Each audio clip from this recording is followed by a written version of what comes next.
what's up guys, Sean Dexter here, back to you with a video update on Bitcoin USD. So I wanted to do a video yesterday because it was a pretty important day and we had something really interesting happen, but I kind of got busy pretty much trying to get into position and planning what I want to do moving forward. So I found the time today. I just got back home and I thought I'd do a quick video for you guys and just talk about how I'm seeing things and how I see things playing out in the future.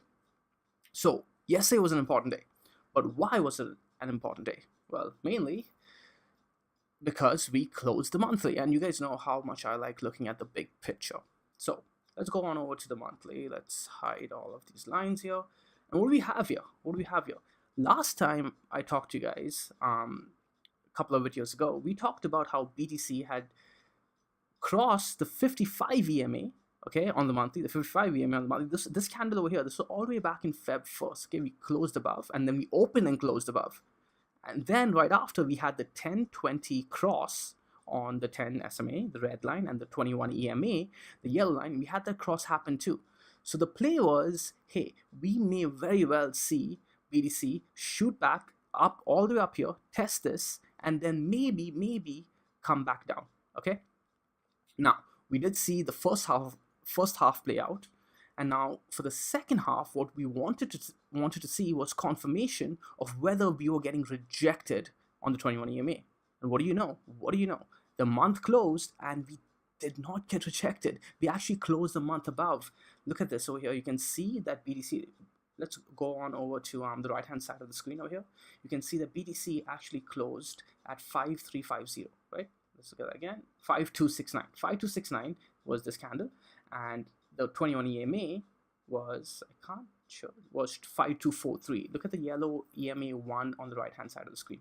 Okay, so we closed above. Now that to me is bullish. Okay, if you guys look back in the history of Bitcoin, the last time we opened and closed a candle over here, over the 21 EMA, we went on to have a huge bull run, right? What was that? Around $300-ish. Honestly, it doesn't matter whether it's freaking 500, 300, when we go all the way up to freaking 20,000. Right? So now at this point, you guys shouldn't be thinking about the small moves. Think about the big moves that could potentially happen. Okay, we're talking about big numbers here. Big numbers. Again, this is potentially. Is it for sure that this is going to happen? No, it's not for sure at all. But start thinking about it. However, don't get too excited yet. I would like for us to see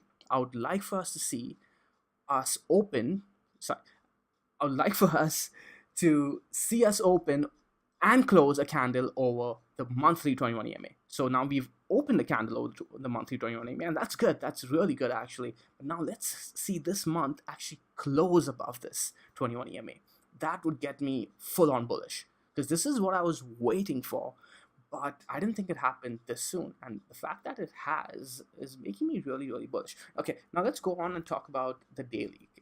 We have really interesting things happening over here too. As you can see, we basically popped up all the way up to 5,650, as you can say, and then we had the Bitfinex episode happen over here, and bam. Now to me, this was actually very bullish. This big red candle here that a lot of you may have panicked a little bit and sold your positions. To me, this was bullish. I actually started adding to my position around here after I watched this price action. Now why? Because this happened right after the Bitfinex news showed up, and fundamentals don't matter as much as how people respond to those fundamentals, right? If you have bearish news coming out and people respond in a bullish way, that's very bullish. Okay, now if you have bearish news come out and people respond in a bearish way, okay, that's expected, and you play it accordingly. But what do we have here? We had some massive tether FUD. Apparently, I didn't look into it too much at all, because I have honestly stopped caring about these sort of things. If you look back into the history of Bitcoin, every time we've had some exchange or tether related FUD, it's a non-event. In fact, last time around in 2017, when we had the China FUD, my trading views and loading here, when we had the entire China FUD, we had a down movement for around like a few weeks, and then that triggered the run all the way from 3,000 ish or 4,000 ish to 20,000. Just think about that. Now, what happened over here? We had the FUD. It was supposed to be massive, and what was the move? Like, let's take from here to here around average-ish 7%. That was a 7% drawdown, guys. We had that over here too, like 8%. Like we have these all the time, and the fact that FUD didn't cause a massive dump after this overextension that we've already had was pretty telling to me. Was pretty telling. Okay, we were defended on the 21 EMA. Every one of these freaking candles was defended. We weren't able to close a single candle under the 21 EMA. Again, bullish. To me, that is a sign of freaking strength. Now, again, I know a lot of you are looking at the 2-day or the 3-day or the 4-day, and that's good. Okay, it's good to look at the higher time frames, and we have massive resistance around these lines. Or in fact, as we speak, we're actually ticking above. Are we? It doesn't matter. The fact that we're consolidating near resistance is a sign of bullishness. Okay, is it confirmed that we're going to break up? No, it's not confirmed, but to me, the probability lies towards the upside, and you play the probability. This is all a probability game. Is it going to happen for sure? No, hell no. But if it does, what am I looking at first? Around 5,800. But like I said, if you look at the monthly candles, guys, you look at the monthly candles, man, I'm looking at much bigger numbers now, and I'm going to adjust my position size accordingly. Okay, now when it comes to position sizing and risk, volatility, blah blah blah, that's a long discussion that I can't go over in this video, but I really suggest you guys do your research and look into that. None of this is financial advice, blah blah blah blah blah. Do your own research. Okay, I want to talk about the weekly too. What's going on over here? As you can see, we have resistance. Okay, so we closed the monthly above, but we closed the weekly underneath the green 55. That being said, again, we are consolidating at resistance. We did not get rejected. Well, we did get rejected, but we did not have a move down. I was actually expecting a move down to the 21 EMA on that rejection of the 5,600 level when the Bitfinex news came, and I thought that would be the catalyst to send us down here. And the fact that we didn't, and we kept staying above. Oh man, we're taking nicely. Okay, the fact that we stayed above was great. So I started getting back into position. And now what I'm looking for is if we close the weekly above the green 55.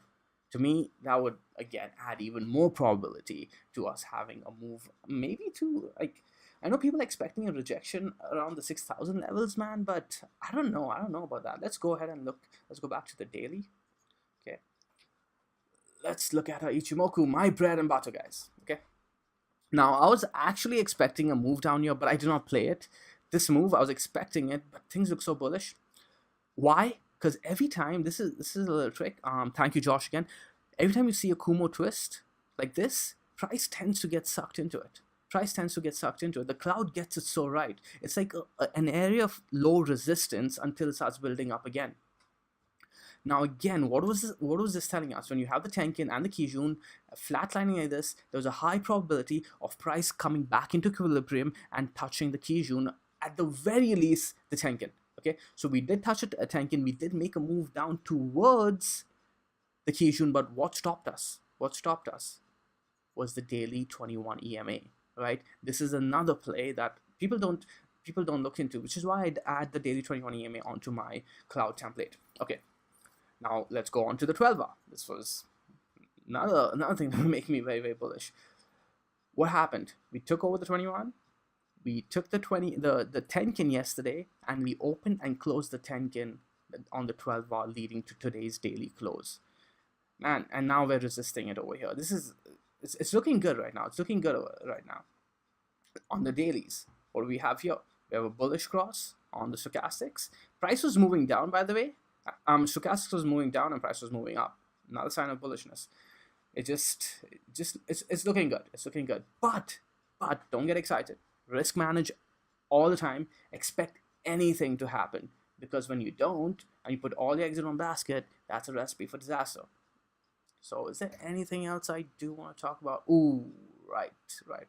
And so yeah, that was over on the 4-hour chart. Let's go on over to a 4-hour, and okay, I want you guys to look at this. You see the the 21 EMA and the yellow 21 EMA and the green 55 EMA, they just crossed bullish. Okay, when a lower time EMA crosses over a higher time EMA, that is always bullish. Over here we had it cross bearish, right? So it was crossing bearish after a long time. You can see we had this entire run and then we crossed bearish. Usually these kind of crosses, the first cross is usually a fake out. Not always, but it tends to be, on my back testing at least. But look at this. Okay, I want you guys to just pay attention to this. We had the bearish cross. Okay, we had this dump here that kind of triggered it, and then we consolidated, retook the 21 EMA on the 4-hour, and we have a bullish cross. Now this looked oddly familiar to me. Okay, let's go back over to before we broke the 4K level, and I was actually involved in this fake out as well over here. Okay, doesn't this look similar? We had a bearish cross after a while. Okay, after this move up. Okay, then we had the dump, and we had kind of like this dump over here was when we started consolidating, but then the cross over here and this dump over here kind of made everybody think, ah man, things may not turn out as well as we thought it would. And what do you know? Turned out to be a fake out again, because we retook the 21 EMA and we had a bullish cross again. What happened after that? We consolidated near resistance. This entire 3.9K to 4K was resistance, broke past it, and boom, coming down back there may not be something we can look forward to if you do want to be accumulating more BTC. But who knows, right? So I just wanted to add this in here too, because we may be doing something similar. Now, I don't like playing fractals, blah, blah, blah too much, but when we have this kind of U-bottom, like, you know, a dump and then we just U-bottom up, that kind of tells us or gives us signs of what the market movers are doing. You know, I think this was a shakeout in my opinion, because a shakeout or an attempted shakeout or move to bring price lower, and it failed. So this is looking more and more to me like a bear trap, a lot like how this looked like a bear trap, right? So keep that in mind. We may very well test for the 5.6K region again. And initially around this area, my targets were 5.8K, 5,800. Okay, and a big reason for that was the daily Ichimoku. Was the daily or the day? Because yeah, it was a 2-day Ichimoku. Okay, edge to edge trade. Now I'm looking above and beyond this as well. All right, how long is it going to take? I'm not sure. These things do take time. Be patient. Do not over position. Thought I'd add that in there too. Good luck and trade safely. I'll add